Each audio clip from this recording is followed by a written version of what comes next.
മുൻഗണനാ പട്ടികയിൽ നിന്ന് പുറത്തായവർ ജൂലൈ 31-നകം സപ്ലൈ ഓഫീസിൽ പരാതി നൽകണമെന്ന് സമൂഹമാധ്യമങ്ങളിൽ വ്യാജ സന്ദേശം പ്രചരിച്ചതോടെയാണ് സപ്ലൈ ഓഫീസുകളിലേക്ക് ജനമൊഴുകുന്നത്.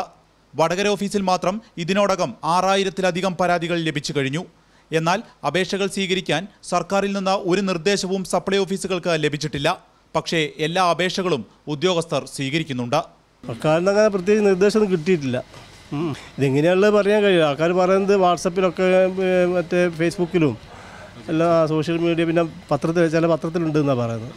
സപ്ലൈ ഓഫീസിലെ ദൈനംദിന പ്രവർത്തനവും ഇതേ തുടർന്ന് താളം തെറ്റി. അപേക്ഷ വാങ്ങി വയ്ക്കാൻ പോലും ആളില്ല. നേരത്തെ BPL പട്ടികയിൽ ഉൾപ്പെടുകയും പുതിയ കാർഡിൽ പുറത്താവുകയും ചെയ്തവരാണ് പരാതിക്കാരിൽ ഏറെയും. ഞാൻ APL ആണ്. BPL മാറാൻ വേണ്ടിയിട്ട് അർഹതപ്പെട്ടിട്ടുണ്ടെങ്കിൽ കിട്ടുമെന്ന് നോക്കാൻ വേണ്ടിയിട്ട് വന്നതാണ്. അതേസമയം മുൻഗണനാ പട്ടികയിൽ നിന്ന് ഒഴിവാക്കണമെന്നാവശ്യപ്പെട്ടും നിരവധി അപേക്ഷകൾ എത്തുന്നു. വിപിൻ C. വിജയൻ, മാതൃഭൂമി ന്യൂസ്, വടകര.